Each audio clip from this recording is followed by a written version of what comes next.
Hi, I'm Tim. Welcome and thanks for logging on. If you love this watch, email me, Team Mosso at thewatchbox.com. It's in the description below, your purchase and pricing email question line for buying this or any watch you see on any of our platforms. Please reach out to me directly. Email tmosso at thewatchbox.com for purchase and pricing. Today we are looking at the new hotness, brand new for 2023, now available pre-owned. I don't know if this is red hot or ice cold. Maybe it's both, but we'll decide in a moment.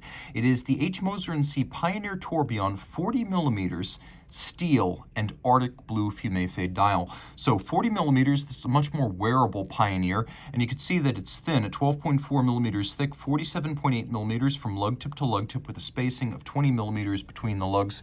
A nice versatile size that allows for many aftermarket and OEM options. On my 16 centimeter circumference wrist, this is the perfect fit for me. The old 42.8 millimeter Pioneer was always too big. This is ideal. I could see this wearing on a wrist as small as 13.5 centimeters in circumference. So for our guys with smaller wrists, a taste for smaller watches, or our ladies who want to get in on the fun, this is the way to do it. The strap is wonderfully flexible. You can see the lugs are nowhere near the edge of my wrist. Let's take a look down the barrel. There you go, good perspective there. And over the top. And finally, the cuff shot. So you can see with the domed bezel and the thin profile, how easily it'll slide underneath a sleeve. Moser factory strap, vulcanized rubber. Note the use of a curved spring bar so that there's no impediment to the motion of the strap. It's not pressed against the case flank. You can also see that allows the lugs to be drilled a little bit closer to the case, so it's a more integrated look. It makes for better fit because the pivot centers of the straps are closer to the center, and then there is no impediment to the motion. Moser factory strap with perforation. You can see Moser branded, no crimping, no gouging, outstanding, brand new strap, and then all of it's in matte finish and perforated on both sides. We have a buckle that matches the design of the case. That's always the practice with Moser, and you can see here we have satin, we have coining, and we have polish. We have all three here. On the case, we have satin, we have coining, and we have polish. And you can see that the case flanks are recessed. Moser cases are machined and then hand finished. That's how they're able to get these depth effects. You can also see that the lug hoods, in addition to being satinated, they have sort of a soft crease down their center that adds a subtle character line. The crown is a screw down crown, 120 meters water resistant, Moser branded and media blasted. The bezel is domed and polished, and then we get to the dial, which features Moser's 2021 to present clear lacquered logo. They started rolling this out in 2021. It's becoming general across the line. The idea is that Moser is the least branded and most distinctive design. That is Edouard Mélin, CEO, and his goal for the brand, that you will know a Moser by its design, not its branding. And it is remarkably discreet, considering there are two well-known manufacturers in Schaffhausen. One is IWC, making its 100,000 watches a year, maybe 120 at this point. One is Moser, making its 3,000 watches a year. IWC, big on the branding, big on the marketing.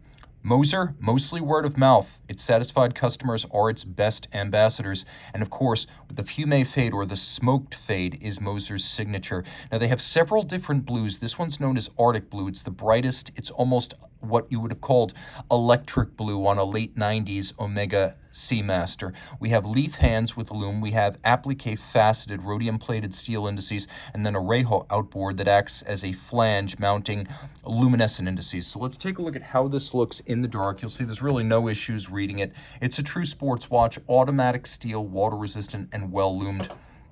And then you have a metallic sunburst grain in that Fumé fade, from sort of electric blue at the center to maybe cobalt or ultramarine at the edge. Now, this is Moser's caliber HMC 804 manufacturer automatic tourbillon. It's a 1-minute flying tourbillon, so it makes 1 circuit per minute. It acts as the seconds hand. It's beaten away at 3 hertz, or 21,600 vibrations per hour. It's free sprung, so all the adjustment is done with variable inertia bolts on the balance for precision and shock resistance. And then it has 2 flat hairsprings pinned 180 degrees opposed. So these are identical hairsprings, and they are offset 180 degrees. So if I tilt this, one will be caused to run faster or beat faster due to gravity, and the other, by an equal and opposite margin, will slow down.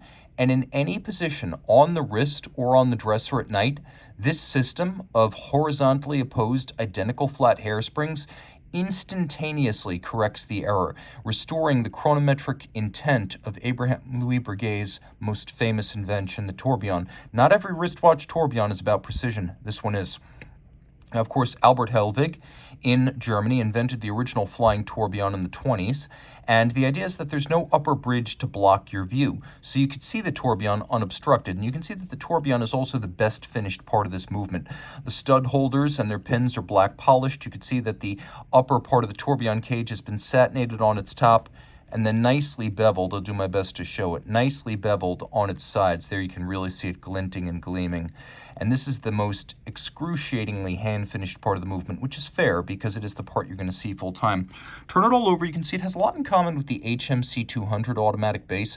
So we've got a bidirectional winding system with high-efficiency, unlubricated ceramic bearing at center. It's a magic lever bidirectional system, so Paul-based, very efficient, very durable. It is a 3-day power reserve, 72 hours. You can see one mainspring barrel, and in a nod to the pocket watch era of Moser watchmaking in the 19th and early 20th century, we have that barrel arbor fixed in a golden chaton cup, itself held in place by black polished screws. Now you can see we have satination on the wheels. There's actually solarization on the barrel. We have these lovely double-crested Côte de Genève across the bridges, a Moser signature. We have beveling, media blast, and then snailing on the rotor itself, which you can see is skeletonized. And you'll note that the underside of the tourbillon sits on a broad ball bearing for stability, durability, and efficiency. That's something I love to see on a flying tourbillon that's only braced on one side. You can see that we've got black polished screws. We've got a mostly mechanical but handsome bevel. If you look carefully, you can see the milling marks, but it's neatly done and attractive.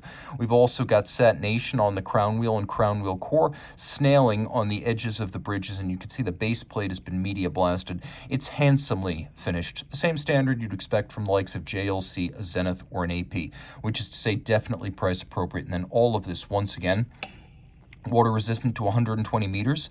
Another vintage pocket watch inspired element. You can see we do have more than one bridge here, but it is designed to read as a 3/4 bridge, just like a grand old Moser pocket watch. 40 millimeters, a tourbillon, Arctic blue, and steel. Reach out to Team Mosso at thewatchbox.com for purchase and pricing details.